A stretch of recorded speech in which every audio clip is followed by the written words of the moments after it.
Oke teman-teman, selamat pagi. Saya akan memberikan kalian penjelasan ulang untuk membuat tabulasi kuesioner yang sudah kita edarkan.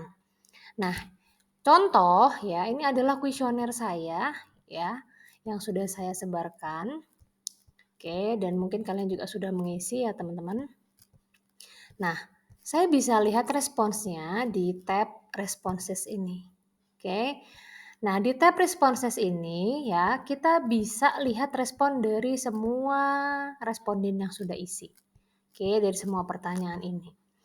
Nah, kalau kalian lihat ya, di paling atas ini ada kata-kata view in sheet ya. Nah, kita bisa buka sheet-nya, oke. Kita dapat data mentahnya dalam bentuk Excel ya atau sheet, Google Sheet. Nah, dari sini kita mau memulai tabulasinya teman-teman ya.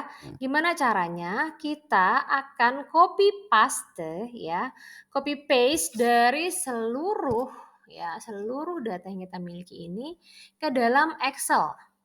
Oke, ke dalam Excel ya. Kita buka Excel teman-teman ya.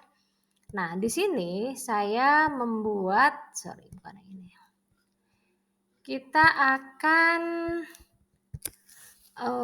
memindahkan ke Excel karena saya memang lebih suka ya menggunakan Excel. Nah, di sini kalian bisa lihat ya, ini adalah hasil copy paste saya. Ya, yang dari file mentah tadi ya, dari Google Sheet ya, saya pindahkan ke sini. Oke, setelah itu ya, kita akan membuat beberapa sheet. Yang pertama adalah sheet mentahan. Mentahan itu berisi seluruh data yang kita dapat dari Google Sheet tadi. Oke, lalu kita juga bisa buat satu sheet lagi yang isinya tabulasi. Ya, tabulasi ini buat apa?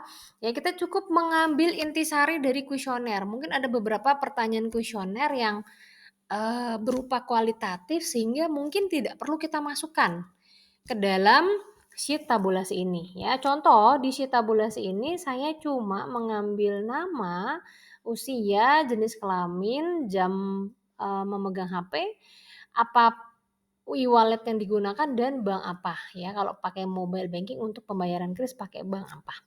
Setelah itu saya akan membuat seluruh pertanyaan ya yang berisi jawaban dari skala Likert kalian ya ke dalam pertanyaan yang ada kode-kodenya seperti ini. Jadi saya membuat kode untuk setiap pertanyaan terkait variabelnya. Nah, ini saya punya dua variabel. Variabel pertama itu saya buat inisialnya kaki atau ketersediaan kris ya, dan variabel yang kedua saya buat dengan nama MB ya atau minat beli.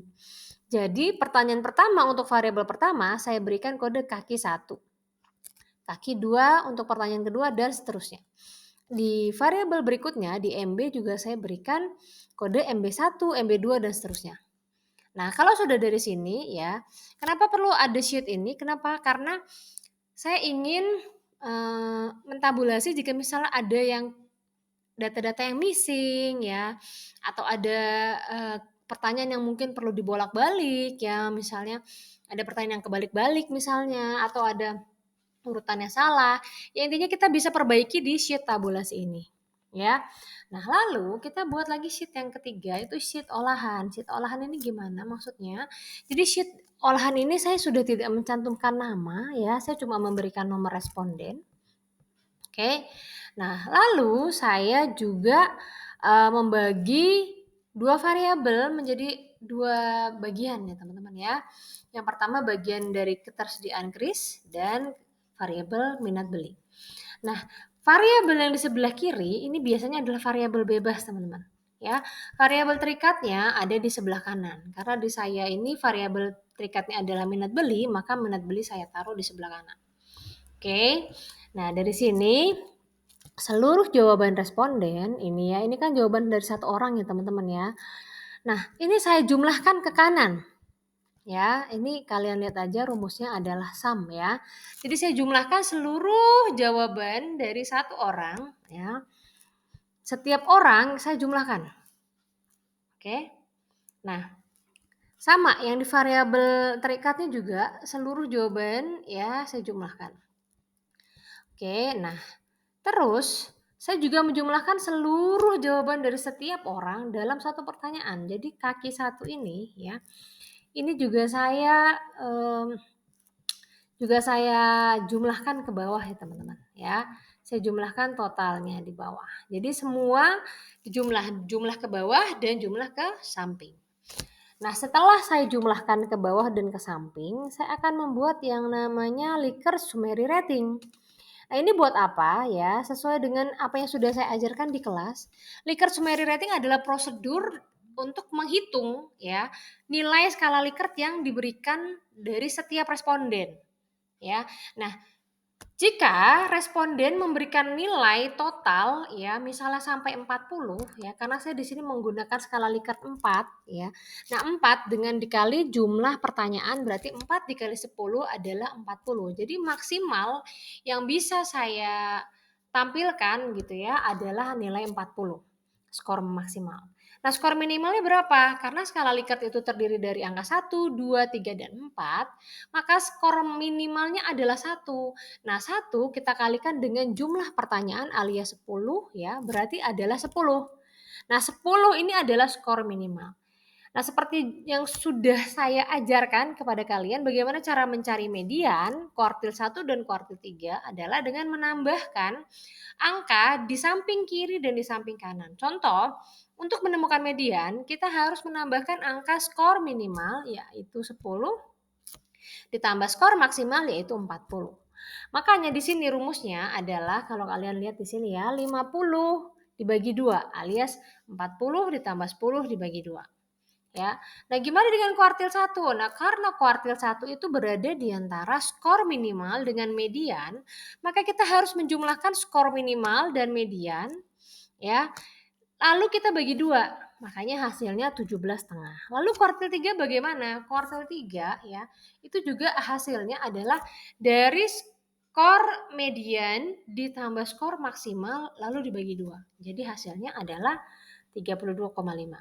Nah, dari sini kita akan membuat rumus if ya di dalam interpretasi ini. Kalau kalian boleh lihat di sini ya, interpretasi ini dari mana, Bu? Ya. Ini adalah dari jumlah total ya, jumlah total nilai dari setiap responden kita akan masukkan ke dalam uh, indikasi dari nilai tersebut. Misalnya 38 ini ya, itu kan berada di antara 32,5 ya tadi ya, 32,5 ke 40. Berarti dia merupakan yang sangat positif ya. Ingat yang tadi di sini teman-teman ya. Kalau dia di antara 32 sampai 40 berarti dia sangat positif, dia di antara 25 sampai 32,5 berarti dia positif. Jika dia berada di 17,5 sampai 25 berarti dia tidak positif ya, negatif ya. Dan kalau dia berada di antara 10 sampai 17,5 berarti dia sangat negatif. Nah, di sini kita bisa buat tabel distribusi frekuensinya, teman-teman, ya. Yang tadi saya kasih tahu bahwa semakin kecil nilainya berarti dia sangat negatif ya. Responnya dia terhadap pertanyaan kita itu sangat negatif sehingga kita bisa membuat perhitungan berapa sih orang yang sangat negatif, berapa orang yang negatif, berapa orang yang positif dan berapa yang sangat positif ya. Kita lakukan if clause di sini teman-teman. Oke. Kita akan pakai rumus ini. Jadi if Q3 itu yang ini ya, sel yang ini. Oke, nah ini saya salah, sorry. Oke, saya escape dulu ya. Ini rumusnya adalah if sel yang berisi total ya lebih besar dari 32,5 ya berarti sangat positif. Jika sel yang di total lebih dari 25 berarti dia positif. Jika sel yang di total lebih dari 17,5 berarti dia negatif dan seterusnya ya. Jika dia lebih dari 10 sangat negatif. Nah, kalau misalnya di antara 0 sampai 10 gimana ya? Kita bilang aja D ya maksudnya ya. D ini sebenarnya terserah sih mau kalian tulis atau enggak. Cuma kalau saya ya siapa tahu ada gitu ya yang sangat-sangat negatif gitu ya nggak apa-apa. Oke. Nah, lalu ini akan memunculkan hasil interpretasi ya. Untuk orang pertama sangat positif, orang kedua positif, orang ketiga positif dan seterusnya. Nah, jumlah inilah yang akan kita hitung di bawah dalam tabel distribusi frekuensi yang ini teman-teman ya. Ini kita pakai rumus juga teman-teman. Kita pakai count if ya. Sama dengan count if dalam kurung R3.2 R132 ya. Karena di sini saya mentok di 132 teman-teman. Ya. Itu sangat positif ada berapa? Nah, si Excel menghitungnya ada 54 yang sangat positif. Terus ini juga kita pakai rumus count if untuk yang positif ya, ada 65 yang positif. Nah, di sini yang negatif juga ada teman-teman ya. Ternyata ada yang negatif tuh ada 11. Nah, itu untuk total yang variabel pertama teman-teman alias variabel kaki ya. Nah, gimana dengan variabel terikatnya atau variabel kedua? Nah, kita bisa lakukan hal yang sama. Oke, kita akan count if lagi ya untuk di variabel kedua sini ya. Berapa sih orang yang sangat positif, berapa orang yang positif, berapa orang yang negatif, dan berapa yang sangat negatif.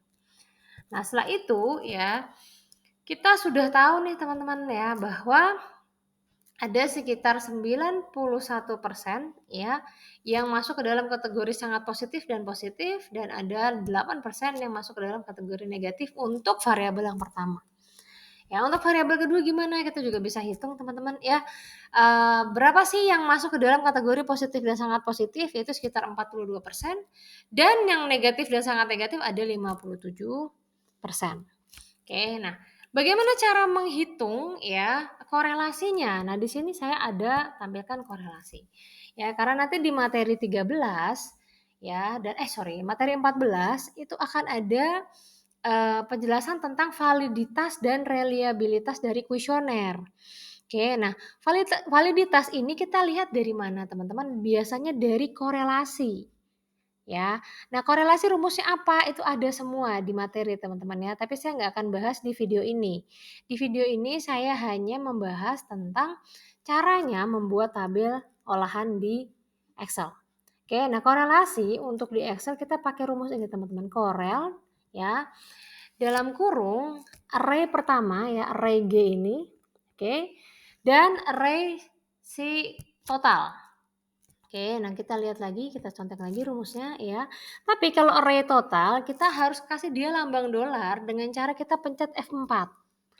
Ya, bisa pakai manual sih, lambang dolar manual kamu isi aja, atau bisa juga kamu pencet F4 saat kamu sudah selesai ngeblok. Ngeblok dari atas sampai bawah untuk sel di kolom key gitu teman-teman ya. Tutup kurung lalu kalian enter maka keluarlah korelasinya. Nah, tabel R Pearson-nya dari mana? Tabel R Pearson-nya kita dapat dari sini aku balik lagi ke sini teman-teman ya. Di Excel di materi saya ya, kalian bisa lihat di materi yang sudah saya unggah teman-teman. Ada nilai tabel R di sini ya. Tabel R kita mengambil dari tabel ya. Misalnya kamu punya responden misalnya 50 ya, berarti tabel R kamu dengan taraf signifikansi 5% adalah 0,27. Oke. Nah, jangan sampai salah teman-teman ya. Kamu menulis di sini 0 komanya ini harus pakai titik. Karena kalau di Excel saya ya, di Excel saya itu koma adalah titik ya. Tapi kadang-kadang ada juga yang di Excel teman-teman mungkin koma itu ya koma, titik ya beda lagi teman-teman. Nah, tapi kalau di Excel saya itu komanya adalah titik. Jadi kalau komanya adalah titik, saya harus menuliskan 0,171 karena saya posisinya responden saya adalah 130. Nah, coba kita lihat di sini ya. 130 adalah 0,171. Oke, sudah terlihat di sini ya. Maka saya tulis 0,171. Nah, bagaimana cara mengetahui dia valid atau tidak ya? Kita bisa kasih rumus lagi, teman-teman. Pakai rumus if lagi ya. Caranya kita masukkan if dalam kurung G134 ini adalah sel yang korelasi ini lebih besar sama dengan G135 alias tabel R Pearson-nya yang kita dapat dari tabel tadi ya, koma dalam kutip ya valid, koma dalam kutip lagi invalid. Nah, jika memang nanti nilai ini lebih besar daripada nilai tabel ya, maka dia akan valid ya. Makanya di sini hasil saya tuh valid semua teman-teman. Kenapa? Karena angka yang di atas lebih besar daripada angka yang di bawah. Seperti itu ya. Nah, kalau yang kategorinya gimana ya Bu ya? Kategorinya ya itu pakai rumus if lagi teman-teman ya. Pakai rumus if jika korelasi lebih besar dari 0,8 itu sangat kuat. Nah, itu dari mana? Dari sini tabel ini teman-teman, kategori ya. Jadi kita pakai if bertingkat lagi di dalam menyusun kategorinya, rendah, sedang, ya, kuat atau sangat kuat ya. Kita pakai if bertingkat lagi. Nah, lakukan juga hal yang sama untuk variabel selanjutnya ya atau variabel terikatnya. Nah, jika sudah sampai di sini, sudah selesai teman-teman ya. Kita sudah membuat Likert summary rating untuk setiap responden, buat Likert summary rating untuk seluruh responden, kita buat tabel distribusi untuk variabel pertama dan variabel kedua, dan kalau kalian punya variabel lagi, berarti kalian buat lagi distribusi frekuensi untuk variabel selanjutnya, dan kita akan hitung kategorinya rendah, sedang, kuat, atau sangat kuat. Ya. Nah, setelah itu baru kita akan buat sheet baru ya untuk kita masukkan ke dalam R ya. Karena untuk R kita nggak usah masukin data mentah yang tadi, kita cukup masukin total-totalnya saja. Sampai di sini saya harap teman-teman mengerti, teman-teman paham dan dilakukan ya teman-teman untuk kuesioner kalian supaya nanti saat kita mau mentabulasi atau melakukan hands on untuk R itu sudah selesai dan kita bisa langsung menginterpretasi hasil regresi atau korelasi kalian. Kalau begitu sampai di sini dulu perjumpaan kita hari ini. Terima kasih semuanya. Selamat pagi.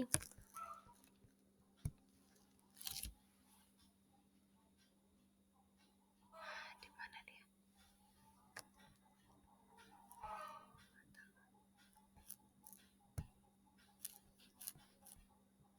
Di mana tadi?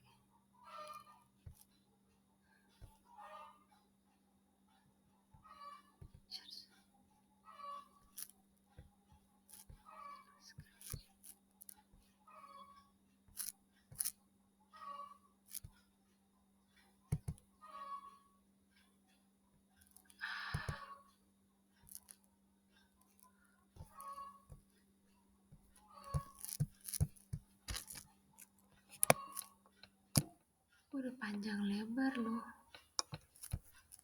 Ayo. Ada video kali. Oh, ini.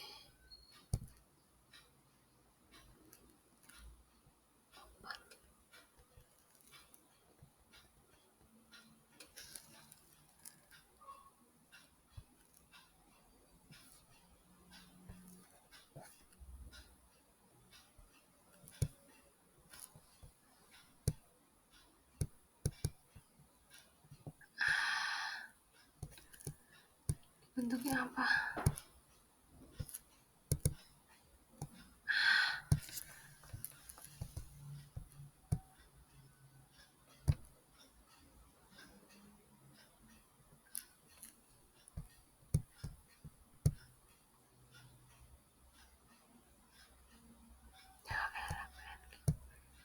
Video gue ada di mana?